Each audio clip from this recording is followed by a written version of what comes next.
अरविंद केजरीवाल जी का शासन दिल्ली में रहा, जिस प्रकार से काम नहीं करना और एक माहौल ऐसे बनाना जिससे यह प्रतीत हो कि वो बहुत मेहनत कर रहे हैं, बहुत परिश्रम कर रहे हैं और सिस्टम को सुधारने की कोशिश कर रहे हैं, आज एक उदाहरण के सहित हम उनके इस पोल को खोलेंगे। काम न करना, केवल काम का फिक्र करना और फिक्र का जिक्र करना, यह अरविंद केजरीवाल जी का यूएसपी रहा है। और खास करके विज्ञापनों के माध्यम से अपने पार्टी के भिन्न भिन्न विषयों को आगे बढ़ाने की चेष्टा करना, जो धरातल पे वास्तविकता नहीं है। आजकल भी हम टीवी ऑन करते हैं तो पंजाब के आदरणीय मुख्यमंत्री जी को एक एंटी करप्शन हेल्पलाइन के साथ देखते हैं। मुझे याद आता है जब पहली बार दिल्ली सरकार गठित हुई थी 2014 में, तो उस समय अरविंद केजरीवाल जी ठीक इसी प्रकार टीवी में आते थे और कहते थे कि आप में से कोई भी करप्शन को मत सहना, अगर कहीं भ्रष्टाचार होता है तो हम एक फ़ोन नंबर देंगे, आप तुरंत उस पर फ़ोन कर देना, मैं बैठा हूं, मैं पकड़ लूंगा उन लोगों को और सारे भ्रष्ट लोग जेल के पीछे होंगे। उन्होंने किसी को नहीं छोड़ा था। शीला दीक्षित जी के विषय में तो एक अटैची थी उनके पास, वहां से लेके लालू प्रसाद यादव इत्यादि 13 लोगों की लिस्ट भी थी। आज कुछ खुलासा हम तथ्यों के माध्यम से करने वाले हैं। अरविंद केजरीवाल जी अर्थात आम आदमी पार्टी का जो पहला कार्यकाल था दिल्ली में सरकार के रूप में, वह 28 दिसंबर 2013 से 14 फरवरी 2014 तक का था। 8 जनवरी 2014 को आप सभी को याद होगा, एक भ्रष्टाचार विरोधी helpline, anti corruption helpline Arvind Kejriwal ji ने स्वयं लॉन्च किया था। वो नंबर भी आपको याद होगा, बहुत विज्ञापन हुआ था उस नंबर का, 01127357169। यह वो हेल्पलाइन था और दावा किया गया था, अरविंद केजरीवाल जी खुद आते थे टीवी पे, प्रेस कॉन्फ्रेंस इत्यादि के माध्यम से दावा करते थे कि हजारों हजार फोन कॉल्स इस नंबर पे आ रहे हैं और बड़ा विशेष कार्यवाही जो है इस पे होने वाला है। हजारों कॉल्स आ रहे हैं, ये खुद अरविंद केजरीवाल जी ने कहा था। दूसरा कार्यकाल आम आदमी पार्टी का 2015 से 2020 तक था, 2020 तक था। 5 अप्रैल 2015 को पुनः एक नवगठित हेल्पलाइन लॉन्च किया गया था, एक नया नंबर लॉन्च किया गया था and the new number was 1031। और यह जो नंबर था, यह विजिलेंस डिपार्टमेंट, दिल्ली सरकार के विजिलेंस डिपार्टमेंट सतर्कता विभाग के अंतर्गत था कि विजिलेंस डिपार्टमेंट इसके ऊपर एक पैनी निगाह रखेगी और जो भी कॉल्स इसमें आएंगे उस पर कार्यवाही करने का काम विजिलेंस डिपार्टमेंट करेगी, क्योंकि विजिलेंस डिपार्टमेंट इन सारे कॉल्स को एसीबी, एंटी करप्शन ब्यूरो, उस समय विजिलेंस डिपार्टमेंट के अंडर में था, एसीबी के पास भेजेगी।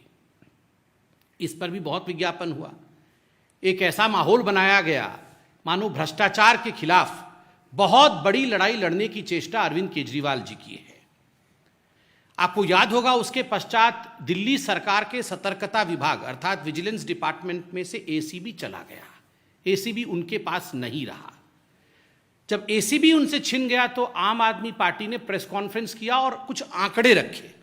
प्रेस कॉन्फ्रेंस के माध्यम से उन्होंने आंकड़े रखा कि ये जो हेल्पलाइन 1031 खोला गया था, उसके माध्यम से जो कॉल आए थे उनकी संख्या 1,25,000 की थी। 1,25,000 calls were received through this helpline, the anti-corruption helpline, that is 1031.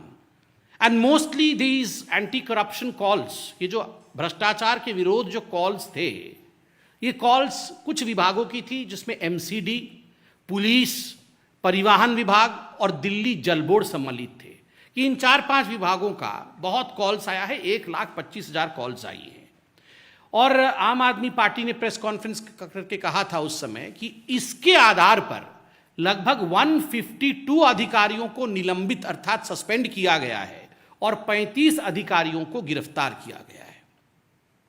एक आरटीआई का सिलसिला चालू हुआ, राइट टू इंफॉर्मेशन है। लोगों ने जानना चाहा कि वास्तविकता इस नंबर का क्या था, कितने लोगों को वास्तविक रूप से इसमें सजा हुआ।